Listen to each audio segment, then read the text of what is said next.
नमस्कार, आप सभी देख रहे हैं इंडिया टीवी 9 न्यूज सच के साथ।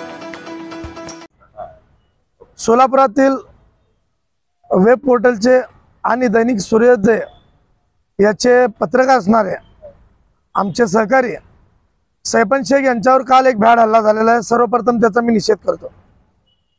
डिजिटल पत्रकार संघटनेचे पदाधिकारी असणारे सैफन शेख यांच्यावर काल एका गावगुंडाने, गायकवाड नावाचे गावगुंडा आहे, त्यांनी ज्याने त्याच्यावर हल्ला केला आणि हल्ला केल्यामुळे तो जखमी झाले आणि सिव्हिल हॉस्पिटलमध्ये ॲडमिट झाले होते। एकंदरीत आपण बघताय की महाराष्ट्र राज्यामध्ये एकनाथ शिंदे असतील, देवेंद्र फडणवीस असतील, अजित पवार असतील, हे कुठेतरी राज्य चालवण्यासाठी कमी पडत आहे का असा एक प्रश्न पत्रकारांच्या मनामध्ये निर्माण झालेला आहे। कारण पत्रकारांसाठी संरक्षणाचा कायदा केला जातो, पण पत्रकारांवर अन्याय होतो याच्याकडे शासन ढुंकूनही पाहत नाही। अशा शासनाचा सुद्धा या माध्यमातून आम्ही निषेध करतो।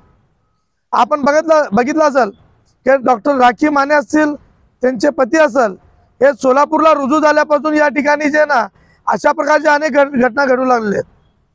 काल सुद्धा सैफन शेख गेल्या 30 दिवसांपासून म्हणजे 33 दिवसांपासून त्यांची मालिका सुरू होती आणि या मालिकेच्या माध्यमातून सत्य बाहेर आणण्यासाठी ते प्रयत्न करत होते।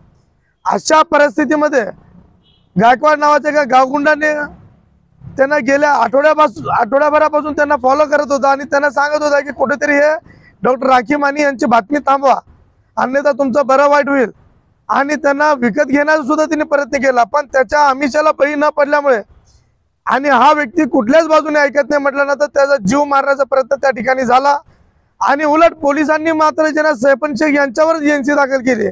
हे एकंदरीत हे कशा प्रकारे राज्यात सुरू आहे, राज्यातील पत्रकारांची अशी अवस्था होत असेल तर सामान्य नागरिकांचा का हा एक प्रश्न निर्माण झालेला आहे।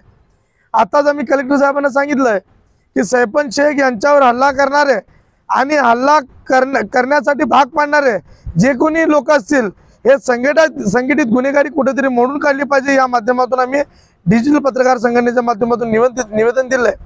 येत्या 8 ते 10 दिवसामध्ये जर संबंधित जो कोणी गायकवाड असेल, तो आरोग्य अधिकारी असेल, त्यांचे मिस्टर असेल, यांची चौकशी होऊन जर कारवाई झाली नाही तर हा पत्रकारांचा लढा राज्याच्या मुख्यमंत्र्यांच्या घरापर्यंत गेल्याशिवाय राहणार नाही, एवढं या माध्यमातून सांगतो। मी तेच सांगतोय की ते गायकवाड असेल, ते डॉक्टर राखी माने असतील आणि त्यांचे मिस्टर असतील, ह्या सगळ्यांचे फोन कॉल चेक करा, कॉल डिटेल्स काढा। एखादा गुन्हा घडला तर पोलीस ज्यांना नाही तर लोकांचे कॉल डिटेल्स काढते, ह्यांचंही काढा ना। ह्याच्यामध्ये कोण कोण सहभागी आहे, नेमका यांचा हेतू काय होता, सैफन शेख याला पूर्ण जीवातूनच उठवण्याचा यांचा प्रयत्न होता का, हाही तपास करणे आता गरजेचं आहे।